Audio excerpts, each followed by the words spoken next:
أعوذ بالله من الشيطان الرجيم. بسم الله الرحمن الرحيم. اللهم صل على محمد وعلى آل محمد كما صليت على إبراهيم وعلى آل إبراهيم إنك حميد مجيد. اللهم بارك على محمد وعلى آل محمد كما باركت على إبراهيم وعلى آل إبراهيم إنك حميد مجيد. काशिफ की सूरत नंबर 56 सूरह वाक़िया। तिलावत।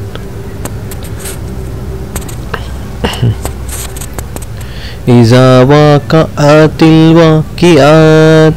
लैसा लिवक़अतिहा काज़िबत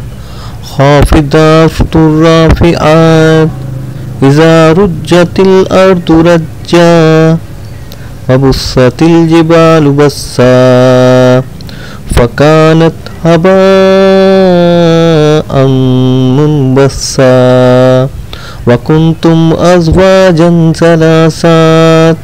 फ़अस्हाबुल मैमनाति मा अस्हाबुल मैमनात वअस्हाबुल मशअमाति मा अस्हाबुल मशअमात वस्साबिकून अस्साबिकून उलाइकल मुक़र्रबून फ़ी जन्नातिन नईम सुल्लतुम मिनल अव्वलीन व कलीलुम मिनल आखिरीन अला सुरूरिन मौदनाति मुत्तकिहीना अलैहा मुतक़ब्बिलीन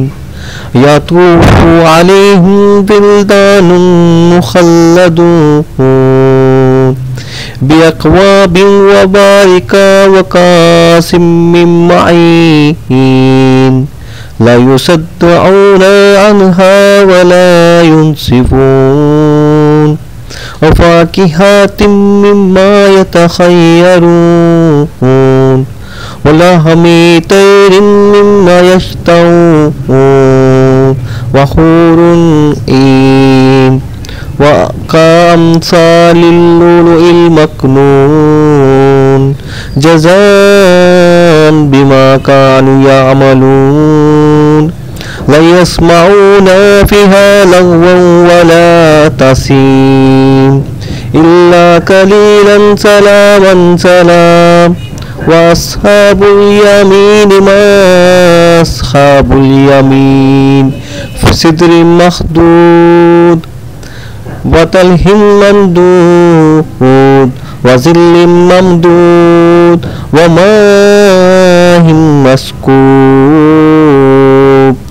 व फ़ाकिहातिन कसीरात वला मक़तूआतुन वला ममनूआत व फ़ुरूशिन मरफ़ूआत इन्ना अंशाअनहुन्ना इंशाअ फ़जअलनाहुन्ना अबकारा अरूबन अतराबा लिअस्हाबिल यमीन सुल्लतुम मिनल अव्वलीन व सुल्लतुम मिनल आखिरीन व अस्हाबुस शिमाल मा अस्हाबुस शिमाल व अस्हाबुश शिमाल मा अस्हाबुश शिमाल फ़ी समूमिन व हमीम व ज़िल्लिन मिन यहमूम ला बाइदु वला करीम इन्नहु कानु क़ब्ला ज़ालिका मुत्रफ़ीन व कानु यसुर्रूना अलल हिंसिल अज़ीम वकानू यसुर्रूना अलल हिंसिल अज़ीम। وكانوا يأكلون إذا متنا وكنا ترابا وعظاما أئنا لمبعوثون أو آباؤنا الأولون قل إن الأولين والآخرين لمجموعون إلى ميقات يوم معلوم ثم إنكم أيها الضالون المكذبون لآكلون من شجر من زقوم فمالئون منها البطون وشاربون عليه من الحميم وشاربون شرب الهيم هذا نزلهم يوم الدين نحن خلقناكم فلولا تصدقون أفرأيتم ما تمنون أنتم تخلقونه أم نحن الخالقون نحن قدرنا بينكم الموت وما نحن بمسبوقين على أن نبدل أمثالكم وننسئكم فيما لا تعلمون ولقد علمتم النشأة الأولى فلولا تذكرون أفرأيتم ما تحرثون أنتم تزرعونه أم نحن الزارعون لو نشاء لجعلناه حطاما فظلتم تفكهون إنا لمغرمون بل نحن محرومون أفرأيتم الماء الذي تشربون أنتم أنزلتموه من المزن أم نحن المنزلون لو نشاء جعلناه هجاجا فلولا تشكرون أفرأيتم النار التي ترون أنتم أنشأتم شجرتها أم نحن المنشئون نحن جعلناها تذكرة ومتاعا للمقوين فسبح باسم ربك العظيم فلا أقسم بمواقع النجوم وإنه لقسم لو تعلمون عظيم إنه لقرآن كريم في كتاب مكنون لا يمسه إلا المطهرون تنزيل من رب العالمين أفبهذا الحديث أنتم مدهنون وتجعلون رزقكم أنكم تكذبون فلولا إذا بلغت الحلقوم وأنتم حينئذ تنظرون ونحن أقرب إليه منكم ولكن لا تبصرون فلولا إن كنتم غير مادنين ترجعونها إن كنتم صادقين فأما إن كان من المقربين فروح وريحان وجنة نعيم وأما إن كان من أصحاب اليمين وسلام لك من أصحاب اليمين وأما إن كان من المكذبين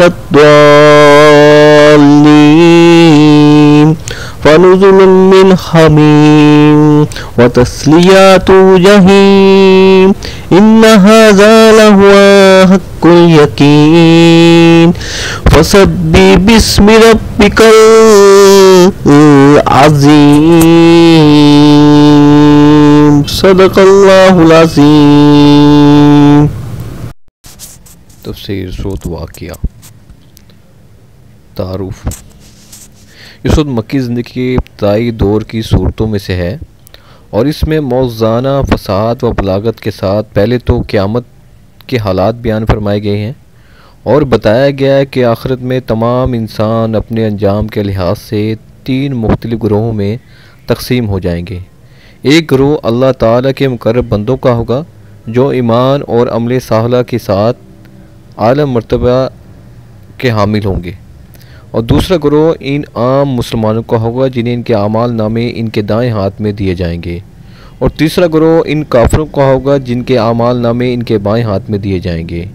फिर इन तीनों ग्रोहों को जिन हालात से साबका पेश आएगा उसकी एक झलक बड़े मौसर अंदाज में दिखाई गई है। इसके बाद इंसान को ख़ुद इसके अपने वजूद और इन नेमतों की तरफ तवज्जो दिलाई गई है कि यह सब कुछ अल्लाह ताला की अता है और इसका तकाज़ा ये है कि इंसान इसी का शुक्र बजा ला कर उसकी वहदनियत का इतराफ़ करे और तौहीद पर ईमान लाए। फिर आखिरी रुकू में कुरान करीम की हकानियत का बयान फरमाते हुए इंसान को इसकी मौत का वक्त याद दिलाया गया है कि उस वक्त वो कितना ही बड़ा आदमी समझा जाता हो, ना तो ख़ुद अपनी मौत से छुटकारा पा सकता है, ना अपने किसी महबूब को मौत से बचा सकता है। लिहाजा जो परवरदिगार मौत और ज़िंदगी का मालिक है वही मरने के बाद भी इंसान के अंजाम का फ़ैसला करने का हक़ रखता है, और इंसान का काम यह है कि इसकी अज़मत के आगे सर्वसुजूद हो। सूरत की पहली ही आयत में वाक़या का लफ्ज़ आया है जिससे मुराद क़यामत का वाक़या है, और इसी के नाम पर इस सूरत को सूरत वाक़िया कहा जाता है। जज़ाकल्लाह वस्सलाम।